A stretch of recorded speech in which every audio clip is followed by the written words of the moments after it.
I am Arthur, 32 years old. Just 2 weeks ago, I experienced the most calculated public humiliation of my entire life, orchestrated by the very people who share my blood. While I was sitting completely isolated in a cheap fold-out chair next to a literal trash can at a 5-star rooftop restaurant, my brother looked at his wealthy future in-laws and said loud enough for the whole room to hear, "Do not worry about the bill, the ATM in the corner has it covered." My own parents laughed at me in front of 30 people, validating his cruelty without a single second of hesitation. But what they did not know was that I held all the cards. I was the legal guarantor of the very lifestyle he was using to impress his fiancée, and I had already begun quietly severing every financial tie.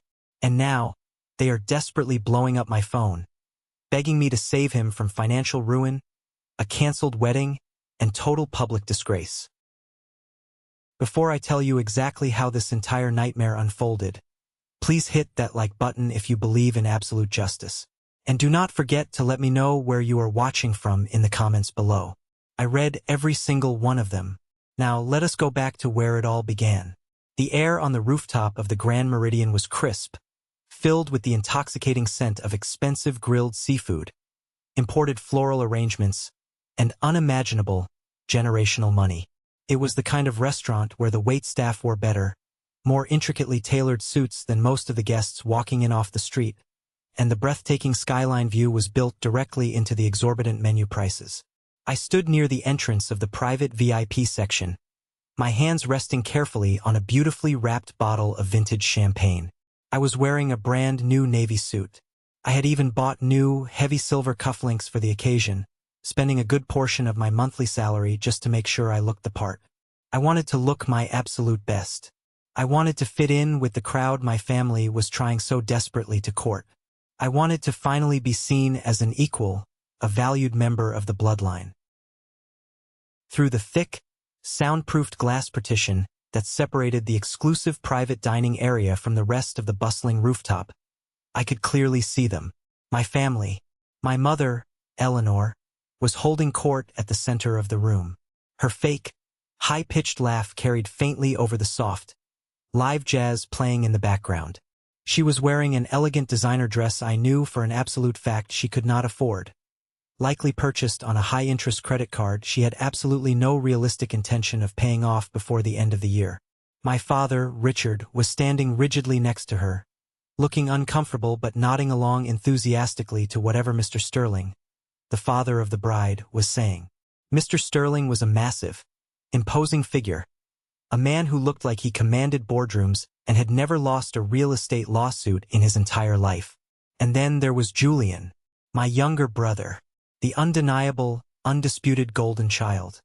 He was 29 years old, handsome in that effortless, slightly arrogant way, and currently the absolute center of the universe as he celebrated his grand engagement to Clara Sterling.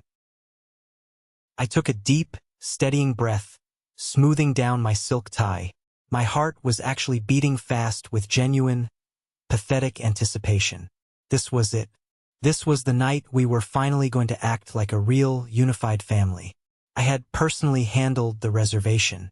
I had dealt with the restaurant manager on the phone for 3 consecutive weeks to ensure every single detail was perfect.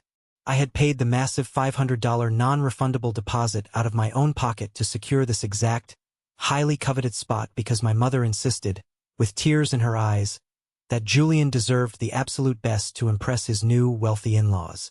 I walked toward the entrance of the private section, an eager, hopeful smile forming on my face. I was ready to celebrate. I was ready to be a brother. But I did not even make it past the heavy velvet rope.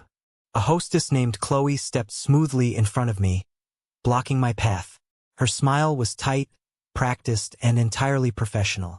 She glanced down at her heavy leather clipboard, running a manicured finger down the guest list, then looked back up at me, and politely informed me that the main seating area was strictly at maximum capacity.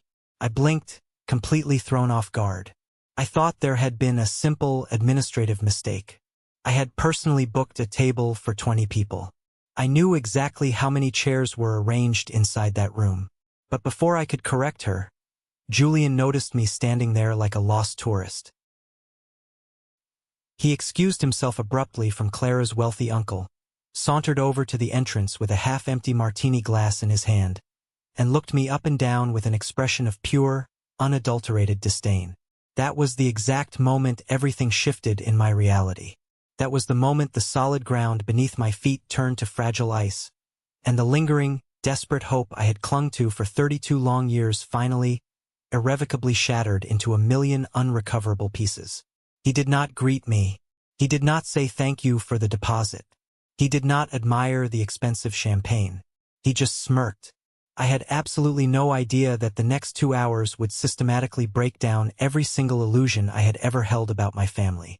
I had no idea that I was walking blindly into a firing squad dressed up as an upscale engagement party. But looking back now, with the cold, unforgiving clarity of hindsight, I should have known. The glaring warning signs were always there, buried under decades of severe guilt trips, calculated financial manipulation, and the quiet, insidious expectation that my only purpose on this earth was to fund their perfect lives while standing quietly in the shadows. I thought the worst part of my family dynamic was over just by showing up and paying the deposit. I thought I had finally bought my way into their hearts. I was so incredibly, foolishly wrong. To truly understand how I ended up being treated like disposable human garbage at my own brother's lavish engagement party, you have to understand the deeply twisted, toxic dynamic of our household growing up. In my family, Julian was the prime investment, and I was merely the insurance policy. Julian was charismatic, loud, and constantly getting into trouble. But he had this smirk, this easy, manipulative charm that my parents just ate up like absolute candy. Whenever he failed a class in high school, my mother would confidently march into the principal's office and loudly declare that he was just too creative and brilliant for standardized testing. Whenever he crashed a car, my father would immediately blame the road conditions, the weather, or the other driver, never holding Julian accountable. They poured everything they had into him. Every single dollar of their savings, every ounce of their emotional bandwidth, went directly to catering to Julian. I was the exact polar opposite. I was quiet, deeply responsible, and practically invisible in my own home. I started working at a local, greasy diner when I was barely 16 years old just to pay for my own school clothes and basic necessities, because the family budget was always mysteriously tight whenever I needed something essential. I put myself through college using heavy student loans and working exhausting, bone-crushing night shifts at a warehouse. Meanwhile, Julian had his exorbitant university tuition fully paid out of a massive college fund my parents had somehow miraculously scraped together entirely for him. They never even offered to split it. He dropped out after exactly 3 semesters anyway, claiming the professors did not truly understand his entrepreneurial vision. The disparity was not just financial, it was deeply emotional. I remember one specific Thanksgiving dinner vividly. I had spent 2 entire days shopping, prepping, and cooking a massive feast for our extended family, paying for all the premium groceries out of my own meager salary. I wanted to impress them. I wanted to feel useful.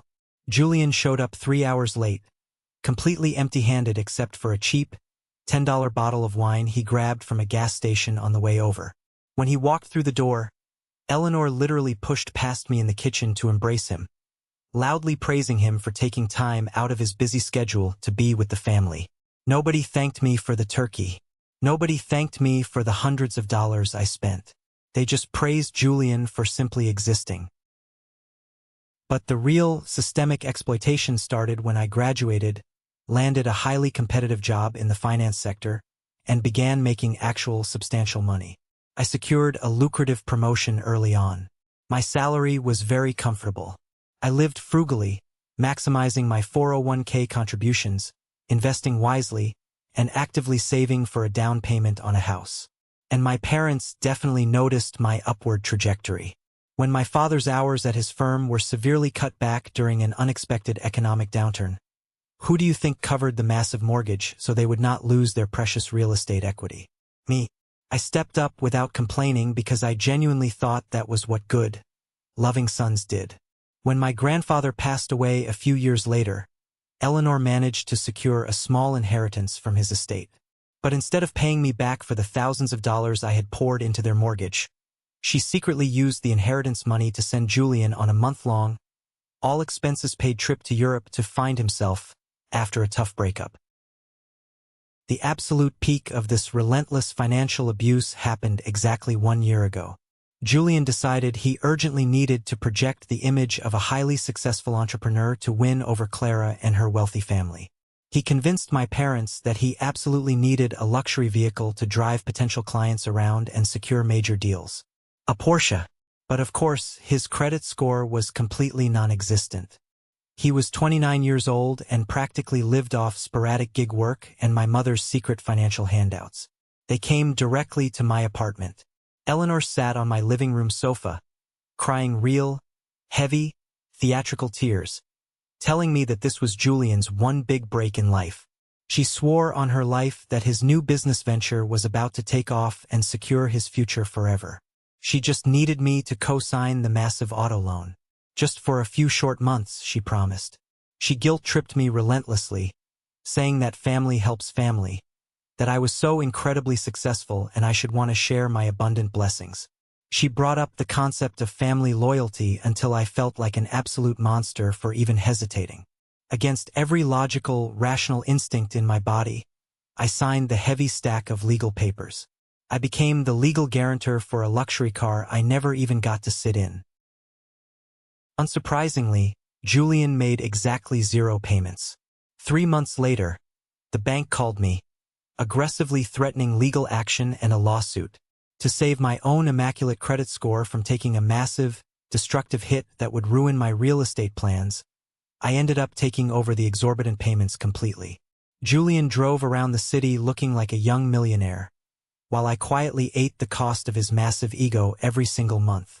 Whenever I tried to bring it up, my father would wave his hand dismissively and tell me to stop being so petty about money.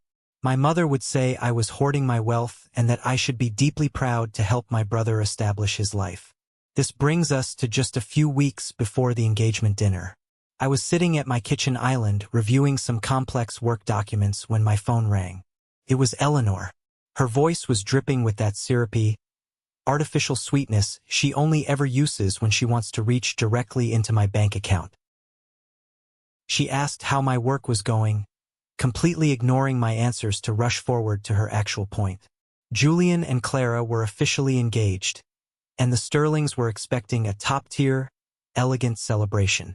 Clara's family comes from serious, generational money, the kind of wealth that involves massive trust funds, sprawling real estate portfolios, and heavy-hitting inheritance lawyers.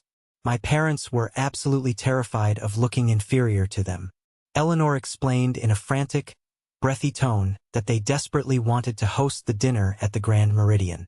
It was vastly outside their financial reality. Then came the hook. She lowered her voice, sounding incredibly vulnerable and stressed. She asked if I could just put my premium credit card down for the reservation. She claimed the restaurant urgently needed a $500 non-refundable deposit to hold the VIP section, and their personal cards were currently tied up. She promised me with absolute, unwavering conviction that they would pay me back the exact moment my father's next check cleared. She said it was going to be a truly magical night, a night to unite the families in joy, and they desperately wanted me there to celebrate with them as a core part of the family.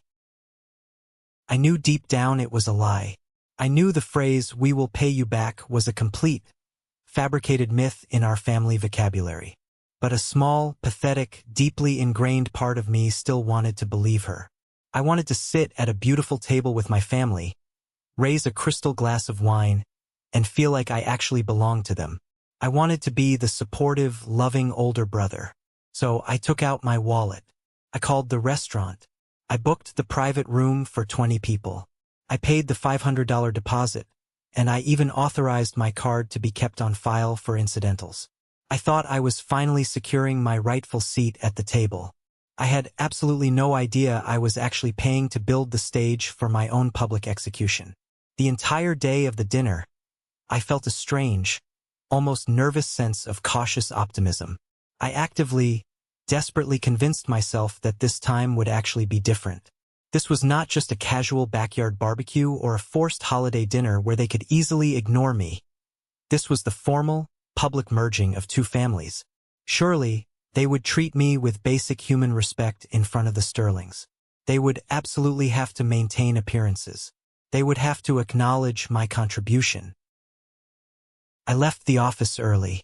I went home and carefully pressed my pristine white dress shirt until there was not a single microscopic wrinkle. I packed the custom-printed, high-quality congratulatory card I had ordered online specifically for Julian and Clara. I went to a highly rated specialty wine shop and bought a $250 bottle of vintage champagne. I wanted the Sterlings to see that Julian came from a good, supportive, highly refined family. I wanted to make my parents genuinely proud of the man I had become, the man who could afford such luxuries. I arrived at the Grand Meridian precisely at 7 o'clock. The smooth elevator ride up to the exclusive rooftop felt like ascending into an entirely different, untouchable world of privilege. The heavy brass doors slid open to reveal a breathtaking panoramic view of the glittering city, glowing brilliantly against the dark, velvet night sky. The ambience was absolutely flawless, exactly what you would expect for the price tag. I spotted them immediately in the glass-enclosed VIP section. The long dining table setting was stunning. I had personally coordinated with the restaurant manager over the phone for hours to arrange the custom floral centerpieces because Eleanor had complained bitterly that standard restaurant flowers looked cheap, tacky, and embarrassing. I paid for those expensive imported orchids out of my own pocket, too. Everyone was already mingling inside. Mr. Sterling stood tall and imposing in a custom-tailored suit, holding a heavy crystal glass of aged scotch. Clara looked absolutely radiant, laughing brightly at something my father said. Julian was aggressively working the room, shaking hands, making loud jokes, looking every bit the successful, self-made young business heir he was desperately pretending to be. I smiled, a genuine feeling of warmth swelling in my chest, and walked confidently toward the entrance of our private section. That was when Chloe, the hostess, stepped firmly in my way, bringing my forward momentum to a sudden, jarring halt. "Excuse me, sir. This exclusive area is reserved for a private event," she said, her voice perfectly polite but entirely unyielding. "I know," I replied easily, holding up the expensive bottle of champagne so she could clearly see it. "I'm with the Mason party. I am Arthur, the groom's older brother." Chloe looked down at her heavy clipboard. A slight, uncomfortable frown formed quickly on her face. "I am so sorry, Mr. Mason, but I was strictly instructed by the groom himself that the main seating area is at absolute maximum capacity for the immediate family and the bridal party." Before I could even process the absolute, mind-bending absurdity of that statement, I had literally booked a table for 20 people, and there were barely 15 people currently standing inside that spacious room. Julian spotted me. He abruptly excused himself from Clara's wealthy uncle and walked over to the velvet rope. He did not look happy to see me. He looked deeply, visibly annoyed that I was interrupting his grand performance. He did not even acknowledge the expensive champagne in my hands. He did not say hello. He just gave me that familiar, condescending, intensely smug grin that I had hated since childhood. "Oh hey, glad you finally made it. Julian, what exactly is going on here?" I asked, keeping my voice low, tight, and controlled so the Sterlings would not overhear our interaction. "She says the table is full. Julian, I booked this room. I paid the deposit." Julian did not miss a single beat. He did not look ashamed. He pointed lazily past the velvet rope, gesturing toward the far, dark corner of the rooftop terrace, completely outside the beautiful glass-enclosed VIP room. There, positioned right next to a massive stainless steel trash receptacle and the heavy swinging doors leading directly into the noisy, chaotic kitchen, was a tiny, wobbly fold-out chair and a cocktail table barely big enough to hold a single beverage napkin. "Sorry, man," Julian said, his voice dripping with heavy, sarcastic, mock sympathy. "This table is for family only. Clara's parents have a lot of really important people here tonight, but there's a spot for you right over there. It's perfectly fine." I stared at him. I literally stopped breathing for a full 5 seconds. I thought it was a terrible, incredibly tasteless, cruel joke. I looked past his smug face, locking eyes directly with my mother inside the brightly lit room. Eleanor saw me. She saw exactly what was happening at the rope. And you know what she did? She gave me a tight, uncomfortable, severe warning smile, completely turned her back to me, and took a long, deliberate sip of her white wine. My father suddenly found the intricate stitching on his expensive leather shoes incredibly fascinating. They were abandoning me. Again. Publicly. "You are kidding me?" I said, my voice dropping to barely a horrified whisper. "I paid for this room, Julian." "Do not make a scene, Arthur," Julian snapped fiercely, immediately dropping the fake smile, his eyes flashing with genuine irritation and entitlement. "Just go sit down. You always ruin the aesthetic when you look so utterly miserable anyway.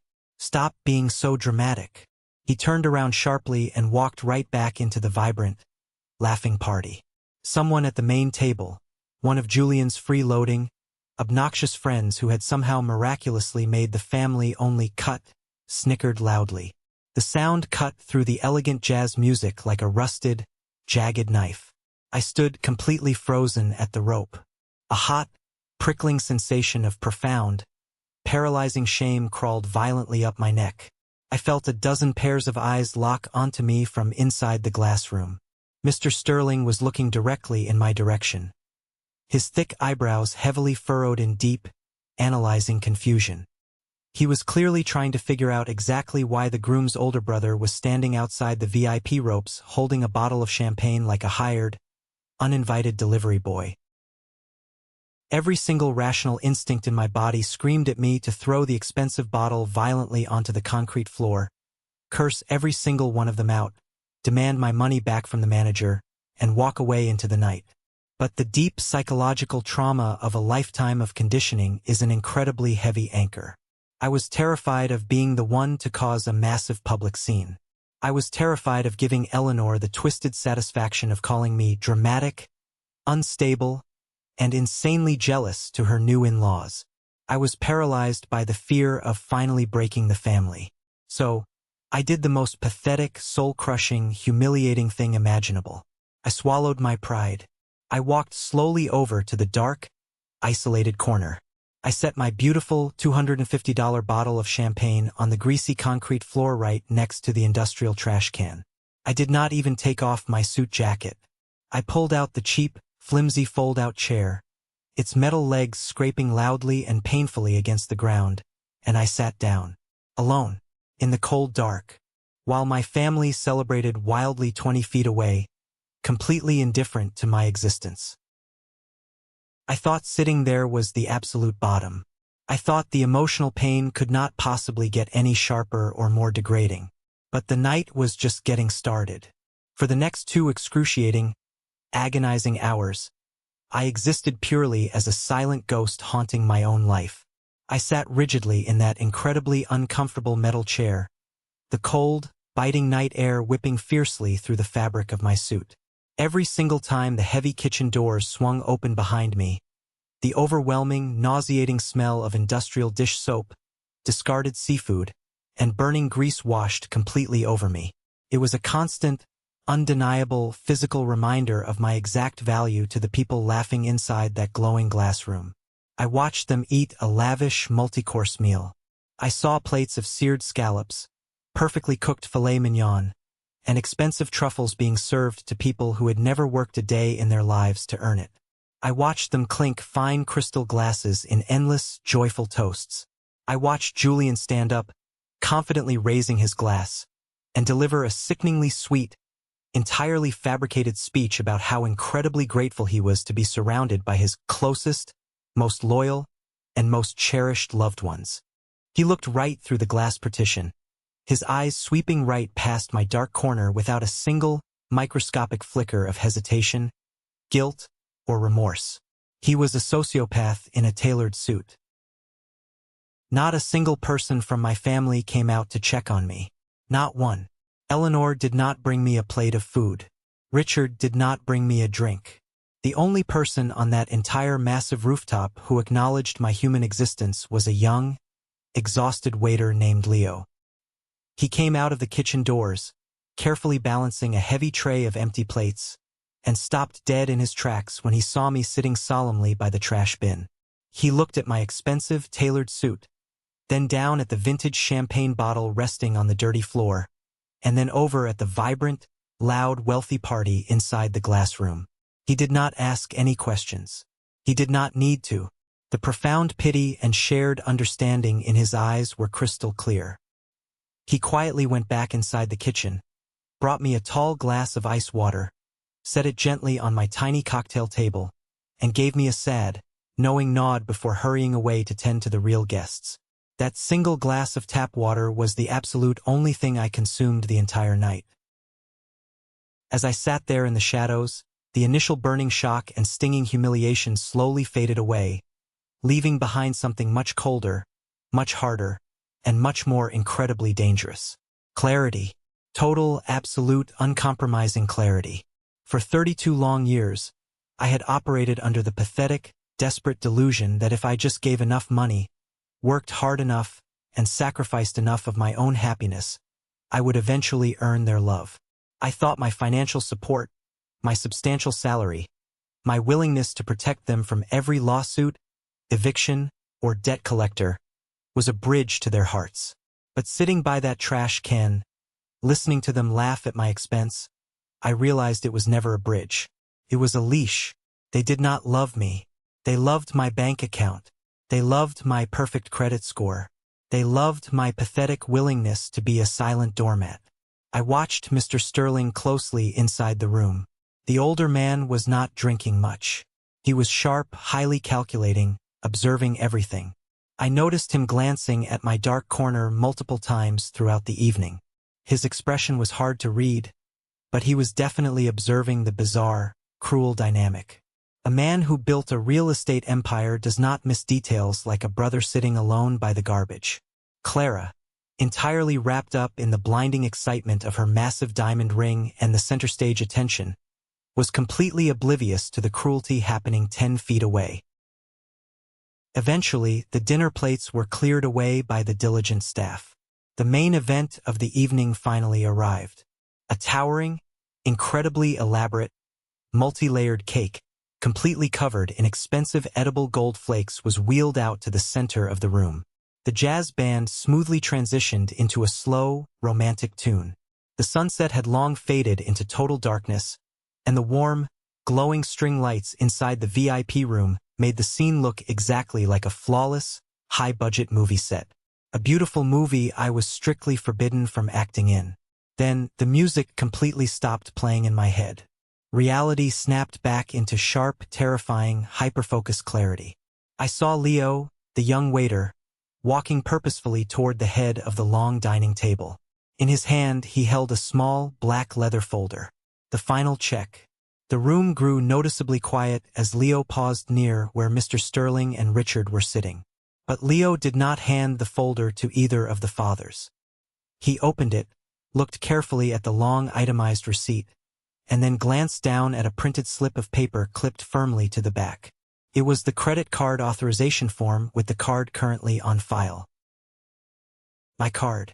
Leo looked up, his eyes scanning the crowded room, desperately trying to find the name attached to the plastic. I saw Julian lean back heavily in his chair, a cocky, untouchable smirk plastered permanently on his face. He nudged Clara, pointed a finger directly through the glass at me, and spoke loudly enough for the sudden silence of the room to carry his voice entirely outside into the cold air. "Oh, do not worry about the bill tonight, Leo," Julian announced to the crowd, waving his hand with arrogant, theatrical dismissal. "The ATM in the corner has it covered. Go take it to Arthur." The entire room turned simultaneously to look at me. 30 faces, ranging from mildly amused to deeply confused, staring directly at the man sitting next to the garbage.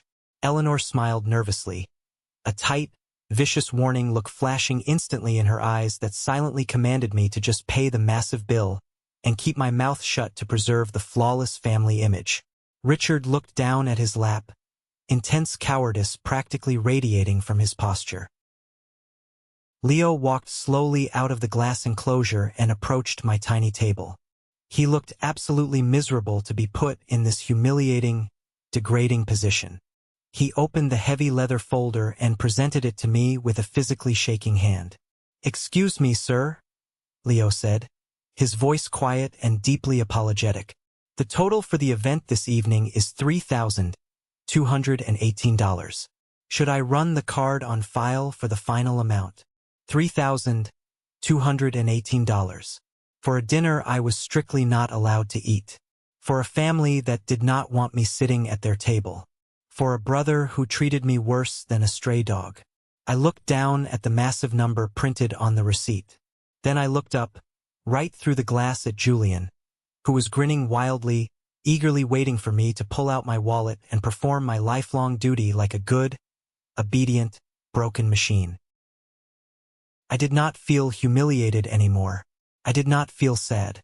I felt a terrifying, absolute, earth-shattering calm wash over every single nerve in my body. I slowly stood up from the cheap fold-out chair. I picked up my suit jacket, dusting off the sleeve with precise, deliberate movements. I looked down at Leo and I smiled. A slow, steady, genuinely peaceful smile. And then I prepared to detonate the bomb. I looked down at the heavy, black leather folder resting in the palm of my hand. I could actually feel the physical weight of the $3,218 bill pressing into my skin. The entire rooftop terrace had gone completely, terrifyingly dead silent. Even the soft, ambient noise of the city traffic below seemed to vanish into the cold night air. The jazz band in the corner had completely stopped playing, their instruments resting awkwardly in their hands as they stared at the unfolding disaster. 30 pairs of eyes were burning intense, judgmental holes directly into my back. Through the thick glass partition of the VIP section, I could see Julian leaning back heavily in his expensive, cushioned chair. He had his arms crossed over his chest, sporting an arrogant, untouchable smirk.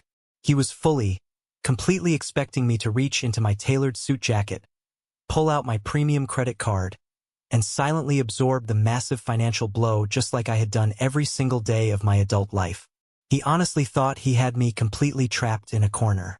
He genuinely believed that my deep-seated fear of public embarrassment, my lifelong conditioning to protect the family image, would force me into immediate submission. He thought I would rather pay $3,000 than cause a scene in front of Clara's wealthy parents. I slowly, deliberately closed the leather folder. I did not open my wallet. I did not break eye contact with my brother. I handed the folder back to Leo, the young waiter, whose hands were physically shaking. Leo looked like he desperately wanted the concrete floor of the rooftop to open up and swallow him whole.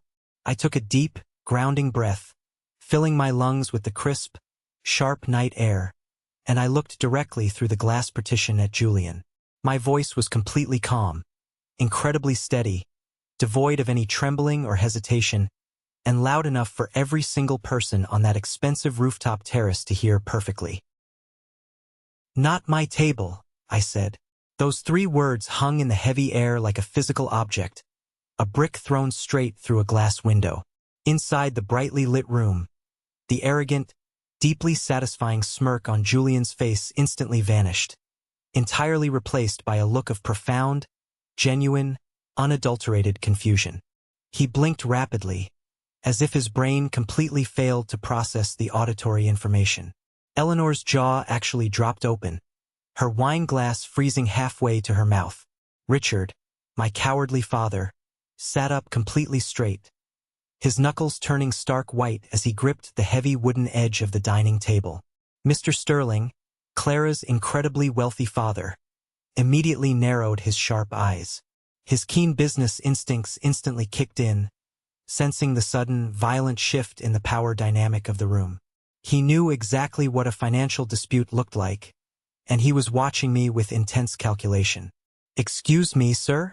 Leo whispered, holding the black folder awkwardly against his chest, completely unsure of protocol.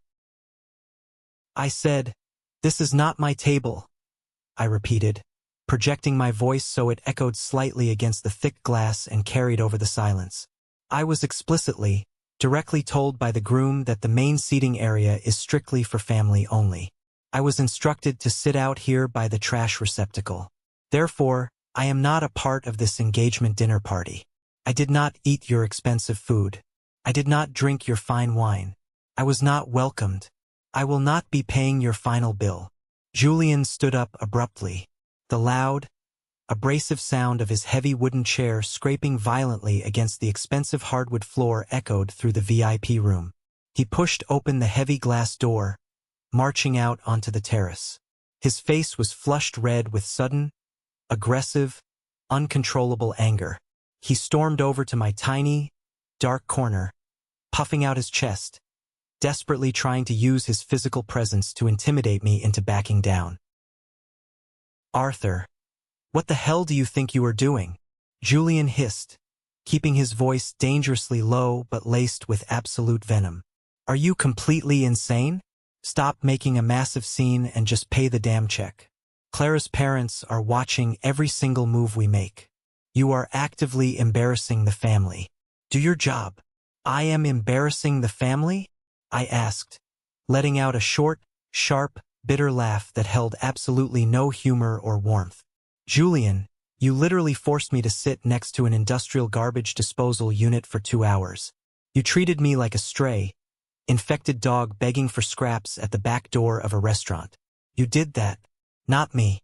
Your actions have consequences."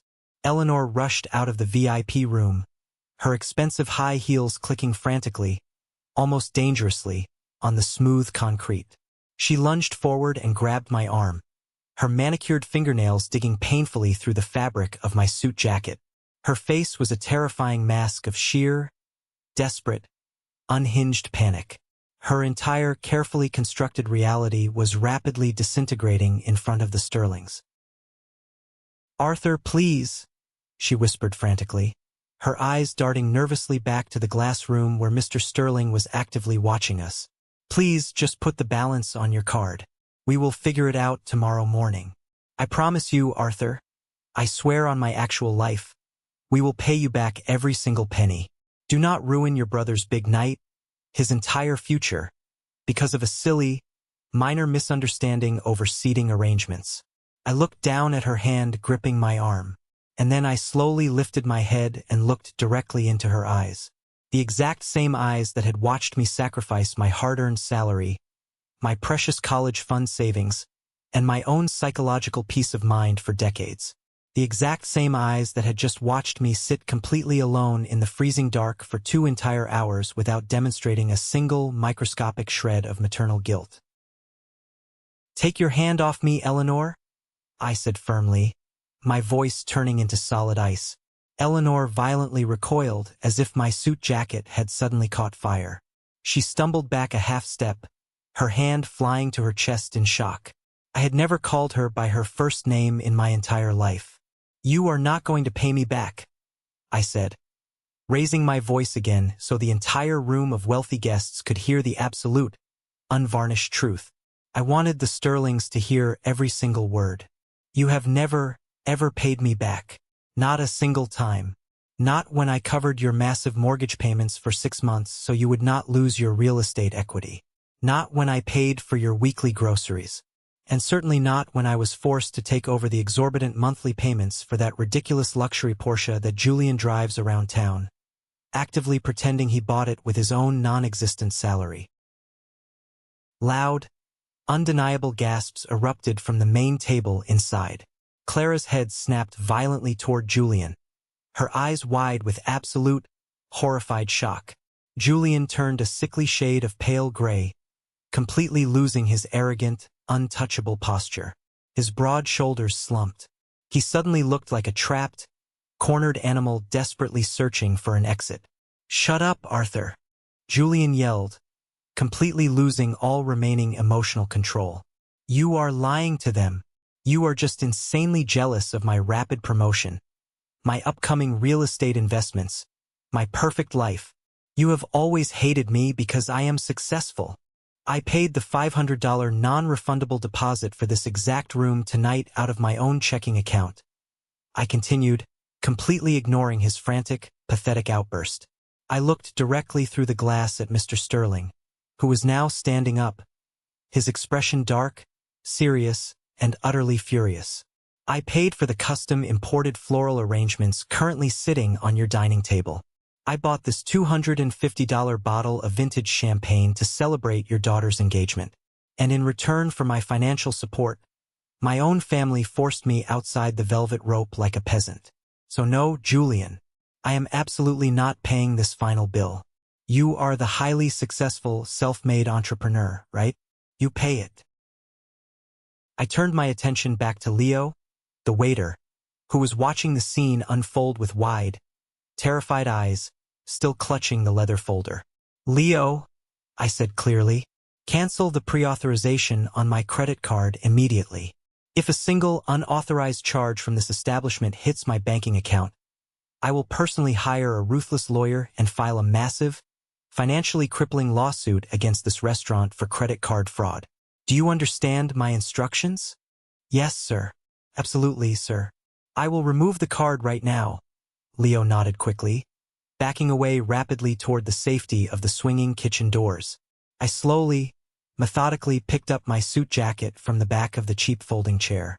I did not look back at my mother, who was now visibly, uncontrollably trembling, her fake, wealthy, high society facade completely shattered into a million unfixable pieces on the concrete floor. I did not look at my father, who was actively hiding in his chair like a pathetic coward, refusing to defend his oldest son. And I certainly did not look at Julian, who was currently stammering incoherently, desperately trying to formulate a convincing lie to tell the furious Sterlings. I simply turned around and walked purposefully toward the exit. I did not wait for the slow elevator. I aggressively pushed open the heavy steel door to the emergency stairwell, the loud, metallic sound echoing powerfully behind me.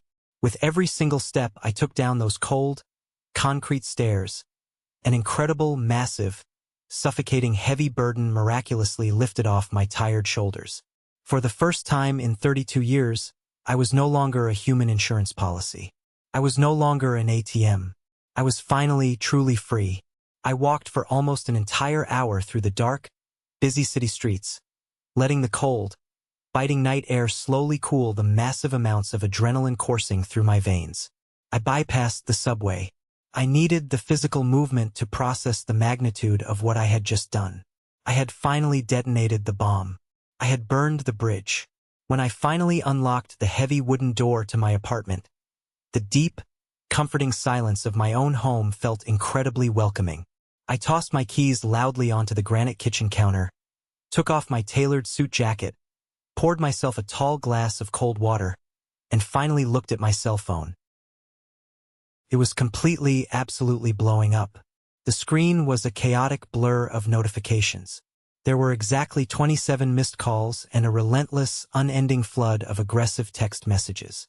The massive family group chat, which usually only came alive during major holidays to coordinate potlucks or when someone desperately needed a financial favor, was absolutely radioactive. It was a digital war zone. Eleanor had sent a massive, terrifying wall of text. I cannot even begin to believe you would do something so incredibly vindictive, calculated, and deeply cruel. You intentionally humiliated us in front of Clara's entire extended family. Mr. Sterling is absolutely furious with us. You purposely ruined your own brother's life and his future marriage out of pure, unadulterated spite and jealousy. Call me the absolute second you read this message. We need to do massive damage control right now. Julian's direct messages were pure, unhinged, violent rage. You are officially dead to me. You are a psychotic, jealous, pathetic loser. You better fix this massive mess right now. You better call Mr. Sterling first thing tomorrow morning and tell him you had a severe mental breakdown and hallucinated the entire thing. You better pay that restaurant bill. Fix this, or I swear to God I will ruin your life. Even Richard, who historically avoided any form of conflict at all costs, chimed in with his usual cowardly appeasement. Arthur, that public display was highly unnecessary and deeply embarrassing. We could have easily discussed your hurt feelings about the seating chart privately at home. You need to formally apologize to the Sterlings and to your brother for your massive public outburst. Please call your mother. She is crying hysterically. I stared at the glowing screen. I did not reply to a single one of them. I did not feel the familiar, heavy, suffocating weight of intense guilt that usually accompanied their collective anger. For the first time in my existence, their words held absolutely no power over me. I just felt an incredible sense of deep, peaceful, analytical detachment. I placed my phone face down on the kitchen counter and drank my water. Just as I was about to walk away to take a hot shower, the screen lit up again, buzzing aggressively against the granite. It was an incoming call from an unknown, out-of-state number. Against my better judgment, I picked it up and answered it. "Hello, Arthur? It is Clara." Her voice was remarkably quiet, completely devoid of the joyful, bubbling, infectious energy she had displayed just a few short hours earlier at the restaurant. She sounded incredibly exhausted, like someone who had just abruptly woken up from a terrifying, disorienting nightmare. "Hi, Clara," I said cautiously, bracing myself for a verbal assault. "I am truly sorry for the massive scene earlier tonight. I honestly did not want to disrupt your engagement night or cause you any personal pain." "Do not apologize to me," Clara said quickly, her voice tight with suppressed emotion. "Please, Arthur. I am the one who should be apologizing to you. I am so sorry you were treated that way. Arthur, I need to ask you something important, and I need you to be completely, brutally honest with me. Did you really pay for the venue deposit? And the expensive imported flowers? And are you really paying for the Porsche?" I leaned heavily against the kitchen counter, letting out a long, slow, exhausted breath. "Yes, Clara. I paid the $500 non-refundable deposit. I paid for the custom floral arrangements. And yes, I am the primary legal guarantor on Julian's luxury Porsche. He has never made a single, solitary payment on it since the day he drove it off the dealership lot. I cover the exorbitant monthly premium every single month strictly to protect my own credit score from being destroyed by his negligence." There was a long, incredibly heavy silence on the other end of the line. I could literally hear her shaky, uneven breathing. "Clara, are you still there?" "They lied to us," she whispered, her voice cracking slightly, breaking under the weight of the betrayal. "Eleanor and Julian. They sat down with my father in his private office last week to discuss the detailed dinner arrangements. My father generously offered to pay for the entire event to celebrate. But Eleanor aggressively, persistently insisted on handling it. Do you know what she told my father? She told my father that you had practically begged them on your hands and knees to let you pay for the venue. She said you felt highly insecure and deeply depressed about your lower salary compared to Julian's massive, booming success as an entrepreneur, and that you desperately wanted to contribute as a grand gesture of goodwill to make up for your past mistakes and jealousy. I closed my eyes tightly, pressing my fingers to the bridge of my nose. The sheer, calculated, sociopathic malice of that specific lie literally took my breath away. They had actively, intentionally framed my lifelong financial exploitation as an act of desperate, pathetic begging. They had used my own hard-earned salary to buy their own elevated social status, while simultaneously, maliciously painting me as the pathetic, insecure, underachieving loser of the family to her wealthy parents. "I never offered, Clara," I told her, my voice turning hard, cold, and razor-sharp. "Eleanor called me, crying hysterically, claiming they needed a massive financial favor just to hold the reservation. I did it because I foolishly thought they actually wanted me there to celebrate with my brother. And then Julian intentionally put me outside next to the garbage disposal. My father is a very powerful, very traditional, deeply principled man," Clara continued, her voice rapidly gaining strength and righteous anger. "He values absolute honesty and integrity above all else in his business dealings and his personal life. When you walked out tonight, he demanded to see the restaurant manager immediately. He demanded to see the actual credit card authorization forms. When he saw your specific name printed on the deposit receipt and the floral invoices, he completely, utterly lost his temper. He realized Julian was a total fraud. He realized Julian was totally broke." "What happened after I left?" I asked, genuinely curious about the fallout. "He forced Julian to pay the remaining $3,000 right there in front of the entire dining room," Clara said, a hint of dark satisfaction creeping into her tone. Julian frantically tried to use 3 different credit cards. 2 of them declined immediately for insufficient funds. He had to practically beg one of his sleazy friends to cover the remaining balance. It was the most pathetic, humiliating thing I have ever witnessed in my entire life. My father looked Julian dead in the eye and told them that if they could publicly humiliate and financially abuse their own blood relative who supported them, he shudders to think how they would treat me or my trust fund, once I was legally bound to them by a marriage contract. I am so incredibly sorry you got caught in the middle of this toxic mess, Clara, I said sincerely. Do not be, she replied firmly, her voice entirely devoid of tears now. You did me a massive, life-saving favor, Arthur. You showed me the absolute truth before we signed a legally binding marriage license, or dealt with joint real estate, or faced horrific custody battles and ruthless divorce lawyers 5 years down the road. Thank you for your honesty. She hung up the phone. I set the device down, feeling a profound, deep-seated sense of closure. The truth was finally out. But the chaotic night was still not over. 10 minutes later, the phone rang again. This time, the bright caller ID showed Aunt Beatrice. Beatrice is Eleanor's older sister, a highly wealthy, incredibly sharp-tongued woman who made an absolute fortune in commercial real estate in the 90s. She was a master psychological manipulator in her own right, always playing vulnerable family members against each other purely for her own twisted amusement. Arthur, darling, Beatrice purred smoothly into the phone, her voice dripping with toxic delight. I just heard the absolute most fascinating, delicious gossip from my sources about a spectacular little disaster at the Grand Meridian tonight. Bravo, sweetheart. Truly bravo. It is about damn time someone finally knocked Eleanor off her ridiculous high horse. Hello, Beatrice, I said, feeling my emotional guard instantly go back up. You know, I always quietly wondered exactly how long you would let them completely drain your impressive salary before you finally snapped. She continued, clearly delighted by the unfolding drama. Eleanor has always been insanely, pathetically insecure. Ever since we were young children, she had to have the absolute best toys, the most expensive clothes. When Julian was born, she decided he was going to be her golden ticket to high society. She actively, intentionally used your college fund to pay for his private tutoring. Did you know that? I gripped the cold edge of the granite counter until my knuckles turned bright white, the blood draining from my hands. What did you just say? Oh, yes?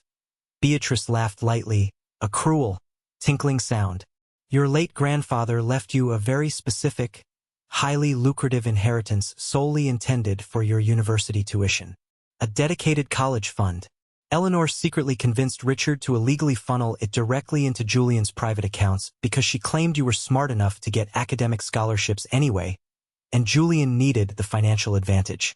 I knew all about her little illegal financial schemes. I just sat back in the shadows and watched to see what you would do when you finally found out. The sheer, sickening disgust I felt in that exact moment was completely, utterly overwhelming. Beatrice knew about the severe financial abuse for decades. She knew they literally stole my inheritance, a crime that could have involved a lawyer and a massive lawsuit. But she never warned me. She never stepped in to help her young, struggling nephew while I was working night shifts at a warehouse. She just sat comfortably in the shadows, eating popcorn, enjoying the twisted reality show of my immense suffering, waiting patiently for the inevitable, explosive confrontation so she could ruthlessly gloat over her sister's public downfall. You are just as toxic and completely morally bankrupt as they are, Beatrice, I said quietly, the realization settling heavily in my chest. Excuse me? Her tone instantly turned sharp and highly offended. You knew they were robbing me blind. You knew they stole a massive college fund from a teenager. And you did absolutely nothing because you hate your own sister more than you care about anyone else's well-being. You do not care about me. You never have. You just deeply love the drama and the destruction. Do not ever call this number again. Lose my contact information permanently. I hung up the phone and instantly blocked her number. I realized then, with absolute terrifying clarity, that my entire family tree was deeply, fundamentally, irreversibly poisoned at the roots. I could not just prune a few bad branches and hope for the best. I had to uproot the entire thing from my life, burn it to the ground, and salt the earth. And I knew exactly where to start my offensive strategy. The next morning, I woke up feeling completely, vibrantly energized. I did not experience a single, fleeting ounce of regret, guilt, or sadness. I made myself a strong, black cup of premium coffee, sat down at my home office desk, opened my laptop, and began the highly meticulous, deeply satisfying process of severing every single remaining financial cord connecting me to the rapidly sinking ship that was my family. First, I checked my text messages. There was a new, frantic text from Julian, sent at exactly 6 a.m. His tone had drastically, pathetically shifted from aggressive, violent rage to desperate, pleading panic. "Arthur, please answer me. Clara is completely ignoring my calls." Mr. Sterling's ruthless corporate lawyer sent a formal, threatening email to my parents threatening massive legal action over the deposit money they supposedly lied about. I am taking Clara to a very expensive, private apology lunch at Le Petit Maison at noon today to beg for her forgiveness. I need to make this right. Please, I am begging you, transfer $2,000 into the joint checking account right now so I can pay for the lunch and buy her a gift. I swear on my actual life I will pay you back next week when my commission hits. Please, bro, save me from this. I stared at the glowing message on my screen. The sheer, unadulterated, breathtaking audacity of this man was actually hard to fully comprehend. Less than 12 short hours after treating me like literal, disposable garbage, humiliating me in front of 30 people, and threatening my life via text, he was actively demanding more of my hard-earned salary to fund a luxury apology lunch to fix a massive mess he entirely created. I did not reply. Instead, I opened my secure banking application on my laptop.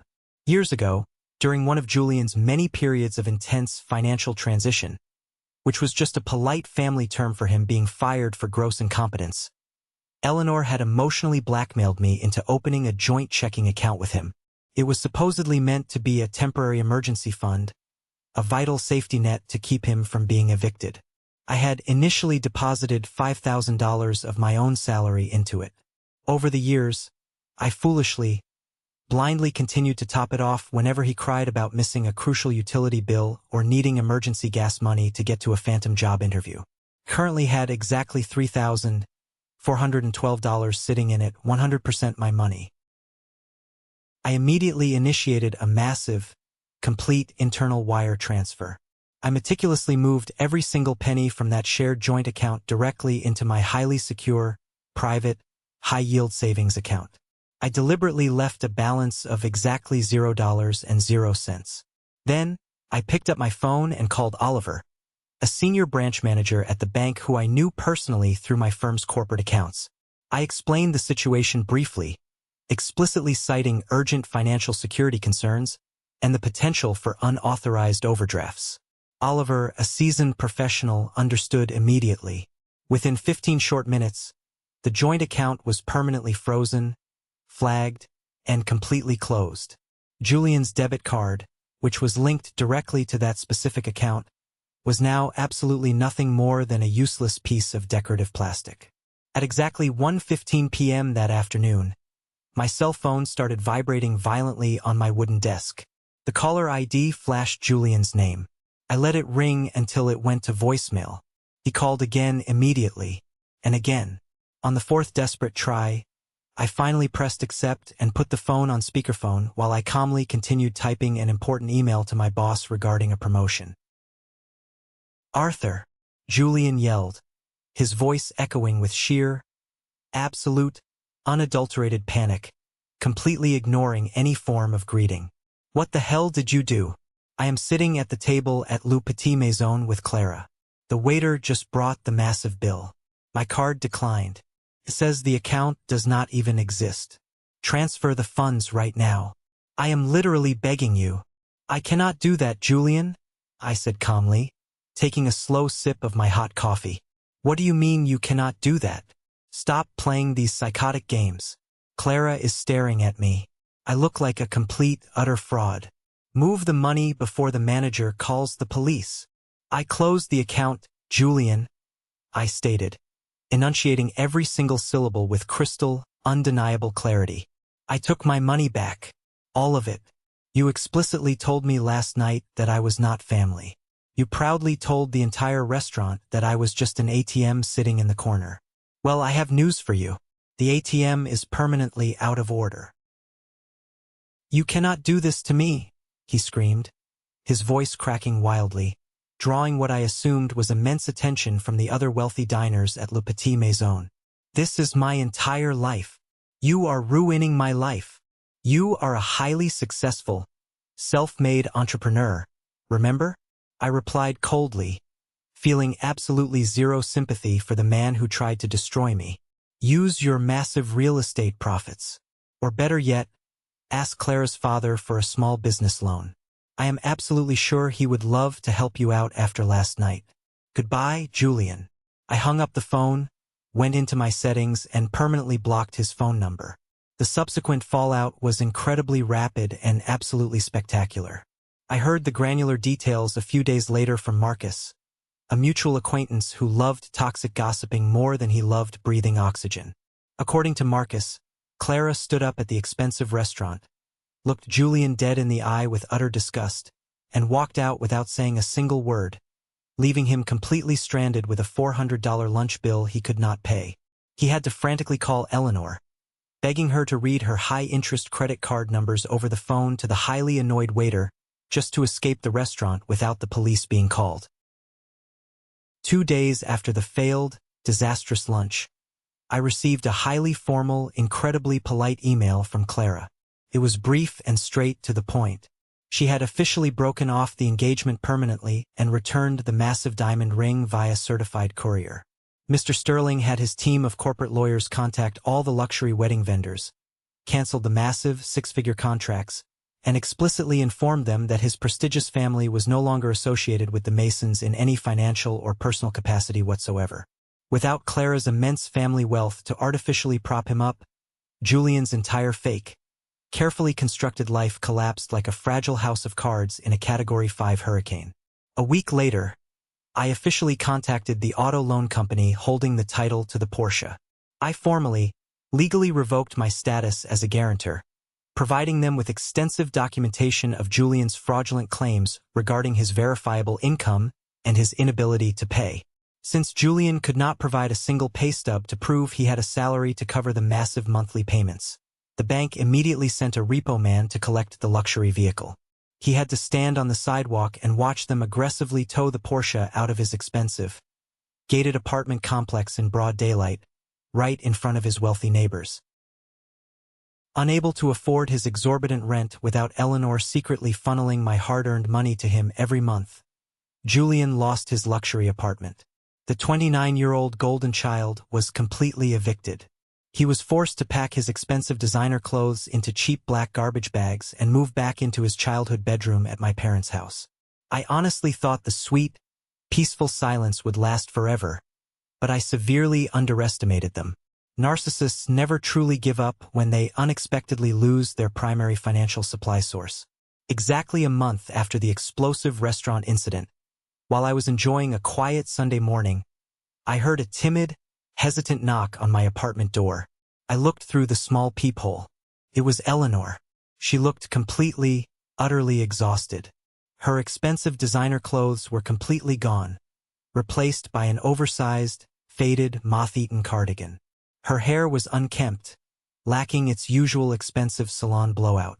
In her shaking hands, she held a large, heavy glass Tupperware container filled to the brim with homemade lasagna. I unlocked the deadbolt and opened the door just a crack, leaving the heavy, brass security chain firmly in place. I did not invite her inside. "Arthur," she said, her voice trembling violently, desperately trying to project the pathetic image of a broken, loving, contrite mother. "Please, can I come in? I brought your absolute favorite dinner. I spent all morning making it from scratch. Just like when you were a little boy." I looked down at the lasagna, and then I slowly looked up at her face. Years ago, This incredibly small, manipulative gesture would have had me instantly opening the door, crying tears of relief, and forgiving absolutely everything just to feel the fleeting warmth of her conditional approval.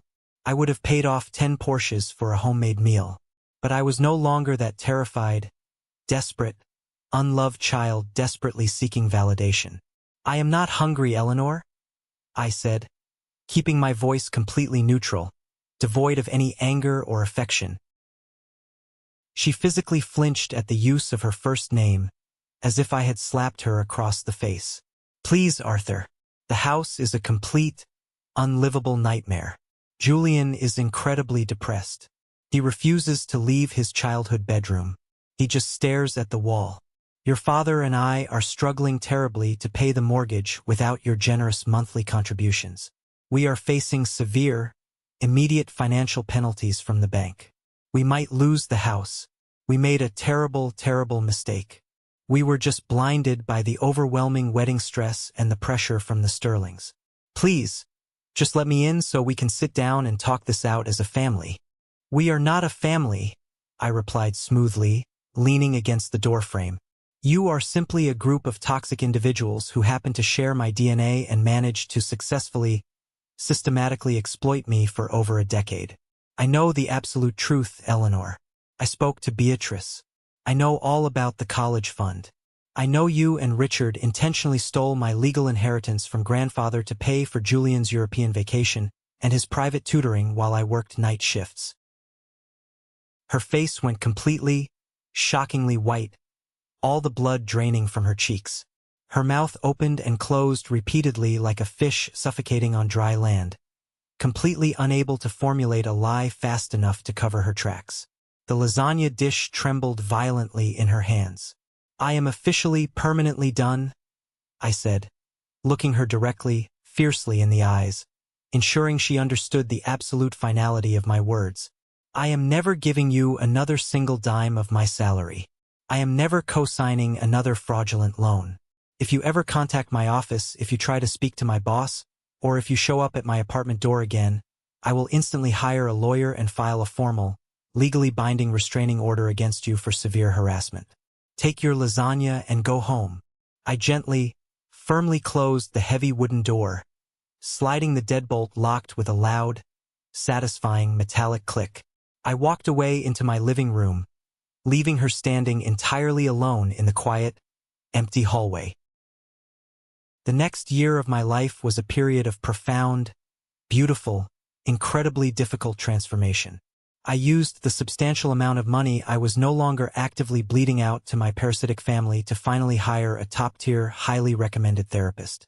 Sylvia was a brilliant, no-nonsense professional who helped me meticulously, painfully unpack 30 years of deep psychological manipulation, severe emotional neglect, and complex financial trauma.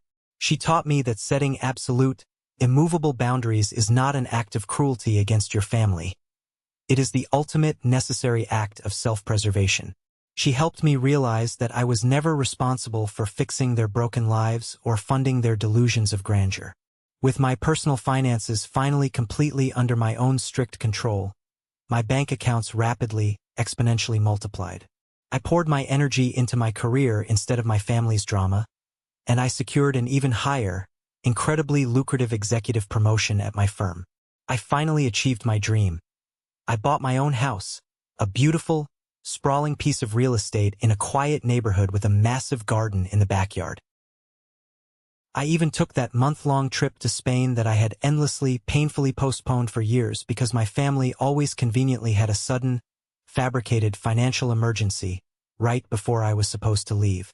I stood on a sun-drenched balcony in Barcelona, drinking a glass of genuinely excellent local wine, feeling the warm breeze, completely unbothered by anyone else's fabricated crises or demanding text messages.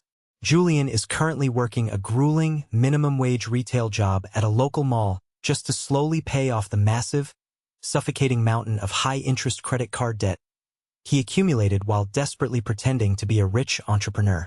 Eleanor and Richard had to heavily downsize, selling their large, beautiful suburban house to avoid foreclosure and moving into a cramped, noisy, two-bedroom apartment near a highway. I hear these updates very occasionally through the grapevine, usually from Marcus, but they no longer trigger any emotional response in me. They feel like boring news stories about complete strangers living in a different country. I used to be absolutely terrified of being entirely alone in the world.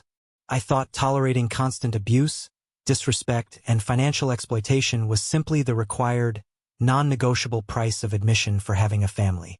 But the absolute, undeniable truth is this.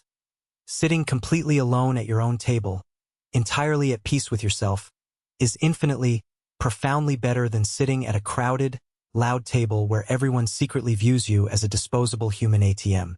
I finally built my own life, firmly on my own terms with my own money, and I have never, ever looked back. If you have ever felt like the designated scapegoat or the mandatory financial safety net in your own family, know this: your intrinsic human value is not determined by how much psychological abuse you can silently endure. Your self-worth is not measured by your corporate salary or your pathetic willingness to be a doormat to keep the peace. You have the absolute right to stand up, look them directly in the eye, and proudly, loudly say, "Not my table." Have you ever faced something similar with your own family, where you were used for your resources? Share your story in the comments below, and don't forget to like and subscribe so you don't miss the next journey.